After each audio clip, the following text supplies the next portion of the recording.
আচ্ছা, কেমন হবে যদি ভবিষ্যতের যুদ্ধক্ষেত্রে মানুষের বদলে যুদ্ধ করে রোবট, যেখানে মানুষের রক্ত ঝরবে না কিন্তু ধ্বংসযজ্ঞ চলবে আগের মতোই? যা একসময় ছিল সায়েন্স ফিকশন সিনেমার গল্প, আজ তা বাস্তবে রূপ নিয়েছে। আর এই বাস্তবতার দৌড়ে সবচেয়ে এগিয়ে থাকা দেশগুলোর মধ্যে একটি হল রাশিয়া। নমস্কার বন্ধুরা, আমাদের চ্যানেলের আরও একটি নতুন এপিসোডে আপনাদের স্বাগত। আজ আমরা প্রবেশ করব রাশিয়ার গোপন ল্যাবে তৈরি হওয়া কিছু অত্যাধুনিক এবং ভয়ঙ্কর সামরিক রোবটের জগতে। এই যন্ত্রমানবগুলো শুধু অস্ত্র বহনই করে না, নিজেরা সিদ্ধান্ত নিতে পারে, গুলি চালাতে পারে, এমনকি যুদ্ধক্ষেত্রের পুরো চিত্রটাই বদলে দেওয়ার ক্ষমতা রাখে। তাহলে আর দেরি কেন? চলুন দেখে নেওয়া যাক রাশিয়ার এই যান্ত্রিক সৈন্যদের। ফেডোর, মানুষের মতো এক যন্ত্রমানব। আমাদের তালিকার প্রথমেই রয়েছে ফেডোর। এর পুরো নাম হল final experimental demonstration object research. নামটা শুনে কঠিন মনে হলেও এর কাজগুলো আরও অবাক করার মতো। ফেডোরকে মূলত তৈরি করা হয়েছিল মহাকাশে নভোচারীদের সাহায্য করার জন্য এবং পৃথিবীতে ভূমিকম্প বা ভবন ধসের মতো ভয়ঙ্কর বিপদ থেকে মানুষকে উদ্ধার করার জন্য।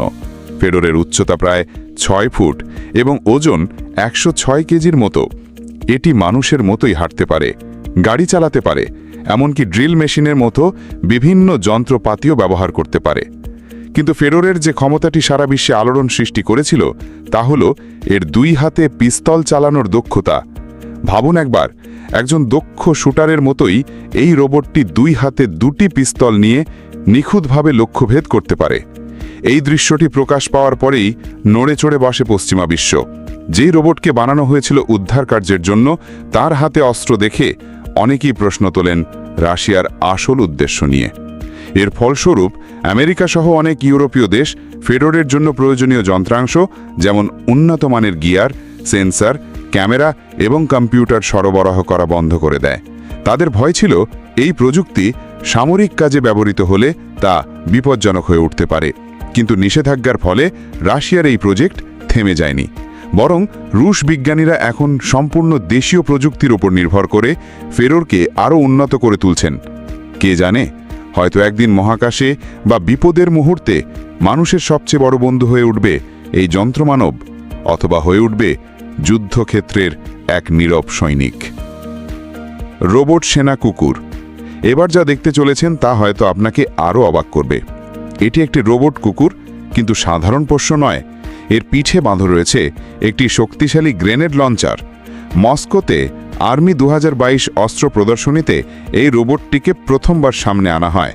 রাশিয়ান কোম্পানি ইনট্যাক্ট মেশিন এটিকে তৈরি করেছে। নির্মাতাদের মতে এই যান্ত্রিক কুকুর শুধু অস্ত্র বহনই করে না, এটি নির্ভুলভাবে গুলি চালাতে পারে, দুর্গম পাহাড়ি রাস্তায় টহল দিতে পারে এবং যুদ্ধক্ষেত্রে সৈন্যদের জন্য প্রয়োজনীয় জিনিসপত্র পৌঁছে দিতে পারে।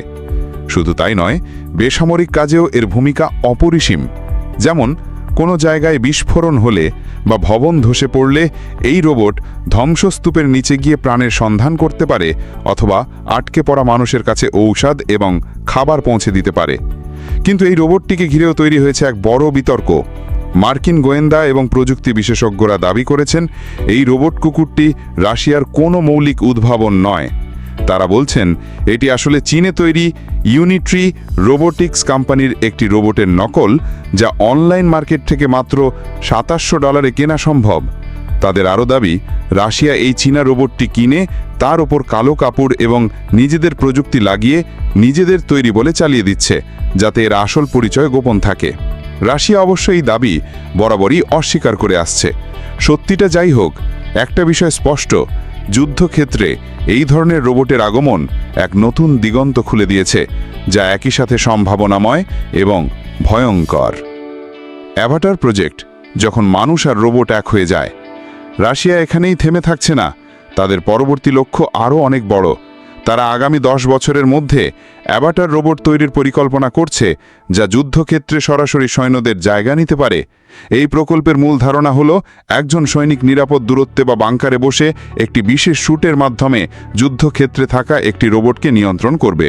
সৈনিক যা করবে রোবটটিও ঠিক তাই করবে। এমনকি সৈনিক রোবটের ক্যামেরার মাধ্যমে সবকিছু দেখতে পাবে এবং সেন্সরের মাধ্যমে অনুভবও করতে পারবে। ডেভেলপারদের মতে এই রোবট দেখতে হুবহু মানুষের মতো হতে পারে, অথবা পরিস্থিতি অনুযায়ী এর নকশা বদলেও যেতে পারে। যেমন অপারেটর হয়তো অনুভব করবে যে তার পা মানুষের পায়ের মতো নয়, বরং একটি ট্যাঙ্কের চাকার মতো কাজ করছে, যা তাকে দুর্গম পথে চলতে সাহায্য করবে। এই অ্যাভাটার রোবটের লক্ষ্য হল মানুষের মতোই বুদ্ধিমান এবং কার্যকরী একটি মেশিন তৈরি করা, যা স্বাধীনভাবে শত্রুর মোকাবেলা করতে পারবে, আহতদের প্রাথমিক চিকিৎসা দিতে পারবে এবং যে কোনো পরিস্থিতিতে মানুষের পরিকাঠামো ব্যবহার করতে পারবে। যদিও রাশিয়া এই প্রকল্পে অনেক এগিয়েছে, বিশেষজ্ঞরা মনে করেন আমেরিকা বা চীনের মতো দেশগুলো হয়তো এই প্রযুক্তি বাস্তবায়নে প্রথম সাফল্য পাবে।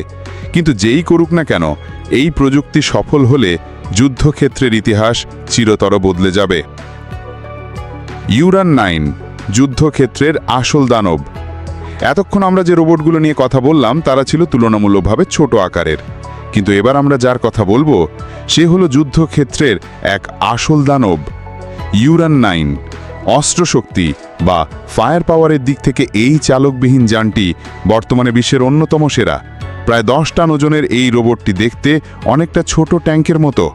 এর অস্ত্র সম্ভার দেখলে আপনি অবাক হতে বাধ্য। এতে রয়েছে একটি 30 মিলিমিটারের স্বয়ংক্রিয় কানন, যা দিয়ে অনায়াসে শত্রুর বাংকার ধ্বংস করা যায়, একটি 7.26 মিলিমিটারের মেশিন গান, 4টি আতকা অ্যান্টি ট্যাঙ্ক মিসাইল, যা শত্রুপক্ষের ট্যাঙ্কে মুহূর্তের মধ্যে উড়িয়ে দেওয়া যায়।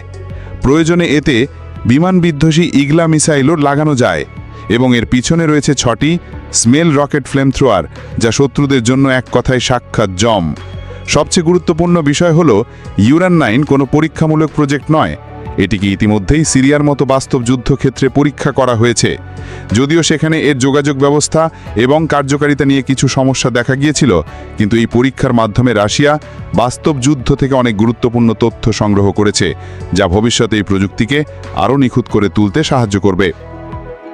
রাশিয়ার রোবোটিক সেনাবাহিনীতে আরও অনেক সদস্য রয়েছে, যেমন সারাতনিক। এটি একটি 7 টনের সাজোয়া ব্যান জাহান, যা টহলধারী, মাইন শনাক্তকরণ এবং নিষ্ক্রিয়করণের কাজ করে। এর গতি ঘন্টায় প্রায় 40 কিলোমিটার এবং এটি দূর থেকে 10 কিলোমিটার পর্যন্ত নিয়ন্ত্রণ করা যায়।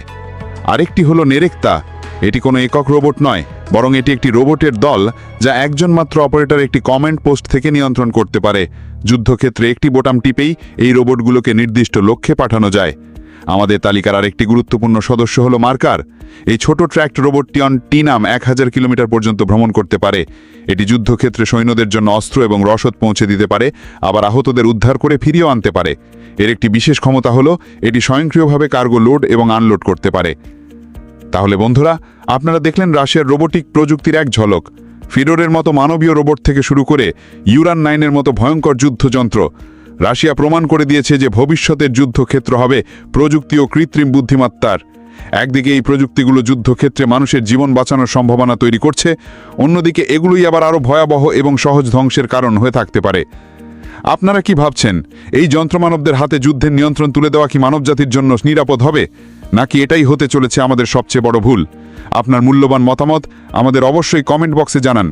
ভিডিওটি যদি আপনাদের ভালো লেগে থাকে তাহলে অবশ্যই একটি লাইক দিন, বন্ধুদের সাথে শেয়ার করুন এবং এই ধরনের আরও রোমাঞ্চকর তথ্যমূলক ভিডিও দেখার জন্য আমাদের চ্যানেলটি সাবস্ক্রাইব করতে ভুলবেন না। দেখা হবে পরের ভিডিওতে, ততক্ষণ পর্যন্ত ভালো থাকবেন।